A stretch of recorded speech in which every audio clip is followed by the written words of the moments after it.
My next guest has got a new opponent. He's going to be taking on Don Shainis coming up here at UFC Fight Night on October 1st. It's Sodiq Yusuff back here on the program. Sodiq, how are you? I can't complain, man. Same. Just living, grinding. Nothing changes.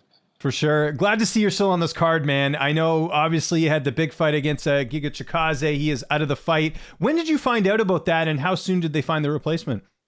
I found out about Giga about I think the week before, like right before I was about to fly out. That's when I found out. Maybe Thursday or Wednesday, somewhere around that time. And I did it took a long time for them to find a replacement. They didn't find a replacement until the day of the fight. Like I flew out there and everything, and I found out that when I got there was when they finally said for sure the you're off the card. And then after they said I was off the card, it was so much back and forth, you know. It was like first I was off the card and I was back on, then I was off again, and I was back on, and then they finalized it with the October 1st. And how tough was that as well? You're ready to fight. You're probably, cutting some weight as well. And then they tell you, no, you got to wait a little bit longer. How tough was that mentally and physically? It was all over the place mentally, you know, because like you said, you're cutting weight, so like your thought process isn't like all the way there. So after a while, you just start getting frustrated. Like, man, can I go eat or not? You know? Yeah. And then while you're taking a bite of that food, you got like the tear going down your face because now you're not gonna get paid. Yeah, no, it's tough. And obviously, I mentioned it there at the top. You're fighting Don Shanis. Were there any other opponents in the mix? Because I'm surprised you didn't get a ranked opponent, but I also know a lot of these guys are booked up too. Yeah, everybody's booked up. Like everybody that made sense was booked up, and to be honest, everybody that made sense, it wouldn't make sense for them to take the fight. So that's why when I heard people were saying no, it's not. I completely understood because in their positions, I would say no too. It doesn't make any sense. Like at the highest level, why would you fight somebody on one day or 1 week's notice? You know, so it was completely understandable. Did you know anything about Don before taking this fight? No.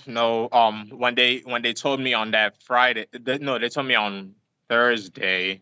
They was like, all right, we found Don Shanis. He would send it to you. He looked them up. He was like, all right, we'll take it. And I think he said he was a little big, so we said 150 at first, and then he wanted 55, and we said yeah. And then after that, the UFC just said, let's move to October because of what happened with Hani Yaya and Cody. Right. Okay, that makes sense. So it is a featherweight fight, correct?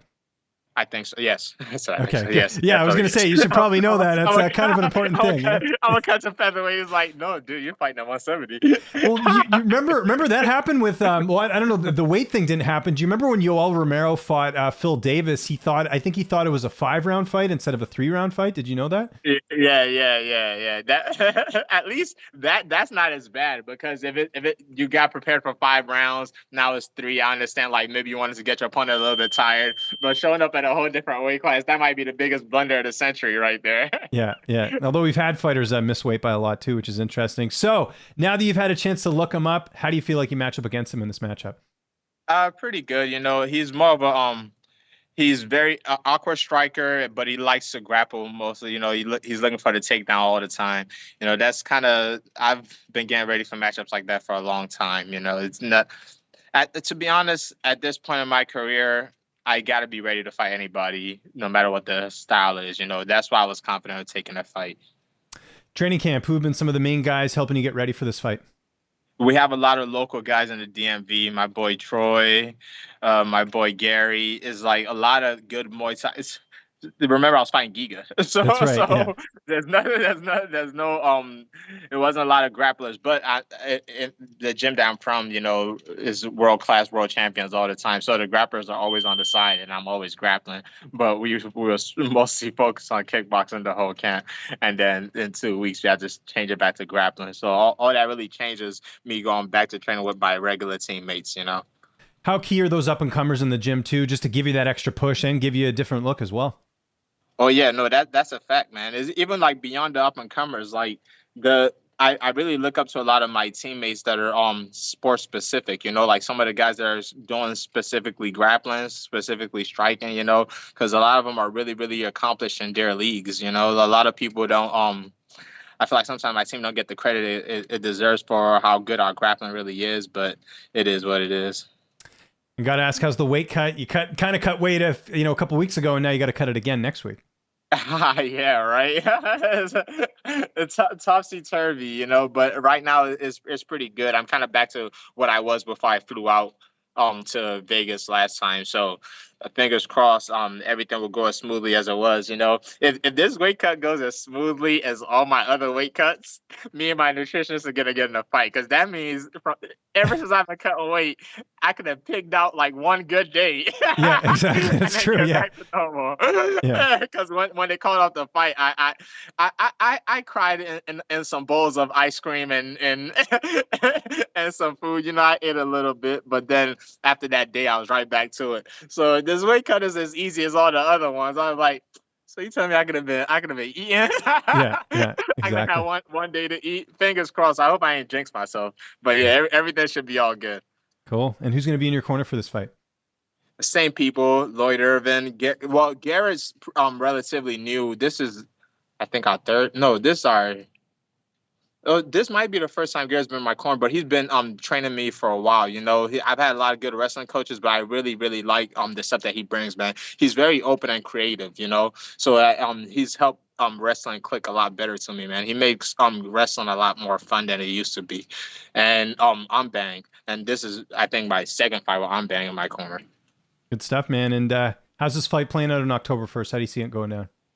Man, I feel like it's gonna be he's gonna try and make it dirty, but I'm gonna make it clean. I wanna display some fun striking stuff. I really like the fact I wanted to fight on the same card as Corey Sandhagen, but even though I didn't get to fight on the same card as it, was fun to watch. That's one of my favorite fighters to watch. So it's like whenever he's in there, man, the way he makes striking look, man, like it's very impressive. So that's kind of like the type of stuff that I like to do, man. And I like to give like the kids stuff to study and just be creative out there. Have you ever trained with Corey Sandhagen? No, no, no. It's just one of those guys that there's a lot of. It's funny. It's like I tell the younger guys now. There's like one of them I brought with me to the last UFC, and he was like, man, I'm gonna try not to fan out when I see these guys. And I'm like, man, you gotta get out of that kind of thinking. Mhm. I remember when I was coming up, I was like that too. It's like, oh, you don't want people to think you're a fan of them because they're your peers. But at the end of the day, man, you gotta give credit to where it's due. If you see people looking good out there, you gotta salute them. I understand if you're gonna fight them, you might not want to tell them. You could tell them after the fight, but as long, like, man, it is what it is. So guys like that, Lawrence Larkin, is like people that like I studied coming up, or people that I appreciate, like when we're in the room together, like in the organization together, is like I always try to give them credit where it's due. Funny enough, another James Krause, another one, but James Krause is gonna be in his corner, Yeah. but salute to James Krause. That's another one of the OGs I watched a lot coming up. Well, there you go. Well, would you want to train with Sandhagen? The only reason I bring it up is because he just told me a story the other day about how he liked Ryan Hall a lot, and he actually sent him a message on Instagram, and now they've started to train together, and Ryan was actually cornering his last fight. So if you ever wanted to, the power of Instagram, man, I'm sure it could bring everyone together. Yeah, I don't mind cross training at all. My thing is just I'm such a square man. I'm like home practice. I don't get the chance to travel a lot. So funny enough, missing this last UFC card was one of the few times like I was like out in Vegas. I was like I got to use the PI a little bit, Yeah. So it was cool. I'm gonna try to make that a thing more in the future, but it's like I'm always so focused on the next guy and the next guy, and like trying to be home. Like, hey, all right, let's game plan for this guy. Let's game plan for this guy. That I don't get to really vacation train a lot. Yeah. Do you want to get one more fight in this year? Again, I know you want to keep active, but also this is kind of, again, sort of the tail end of the year this fight's taking place. Do you have an idea? Assuming all goes well and you're healthy. Yeah, if it all goes well, I'm healthy. Well, depending on like if it's like completely like clean, yeah, I'll definitely like to get one more in this year. And I'm not expecting a war. I hope I don't get a war. I hate when these fighters come out here and tell these kids they're like, man, I want a brutal blah blah blah. That's one of the things. Like when I was coming up, sorry, I'm a rambler, James, and you caught me in the middle of a weight cut, so you're gonna get a lot of rambling. Yeah, it's okay. Yeah, it's all good. It's all good. So one of the reasons why I was such a big fan of GSP coming up was because I felt like he was one of the few honest fighters, like he talked about fear, he talked about like realistically what he wanted. if I could walk in the cage every single time and the guy just falls and I walk right out, I'll be a very, very happy camper. Don't listen to these guys telling you they want a long, dragged out war, blah, blah. Like, that might be stuff that you say to yourself in case if it happens, you're able to endure it, but nobody wants that. But yeah, to answer your question, as long as I'm clean, man, I would like to maybe get one at the end of December or mid December, but we'll see how it goes, man. How many more fights do you have left in your contract? You know? I have two. Well, you got offer for me? No, I was just curious. Like I was just trying to remember because if this is, I figured maybe they would have given you a new one because of the new opponent. I wasn't sure or not. Oh no, no, no. They just moved it around, you know. Just So I'm so just is that two including this fight or is that or is this no, no, no. It'll be this and then it'll be this and one more. Gotcha. Well, either way, it's a big fight because obviously if you win, you usually renegotiate on the last fight, right? Exactly, Yeah. exactly. Okay. So a lot at stake here. Yeah, for sure, for sure. You know, like a lot of people tell me, like, oh man, it's like big risk. You're taking a big risk for a little reward, you know. But I'm like, at the end of the day, I got to be ready to fight whoever, whenever, you know. It's like it doesn't really matter. You once you're in the UFC, you have to be good enough to beat everybody on the roster, or at least be able to shoot your shot against everybody on the roster on a good day, you know. So Yeah. it is what it is.